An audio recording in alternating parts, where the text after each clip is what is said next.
তামিলনাড়ুতে সরকারি একটি টেন্ডার প্রক্রিয়া নিয়ে শুরু হয়েছে তীব্র রাজনৈতিক বিতর্ক।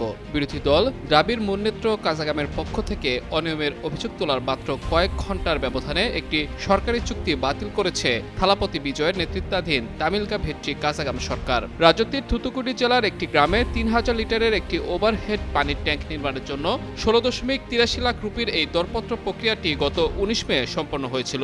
তবে এই টেন্ডারের অস্বাভাবিক সময়সীমা নিয়ে তৈরি হয়েছে বড় ধরনের বিতর্ক।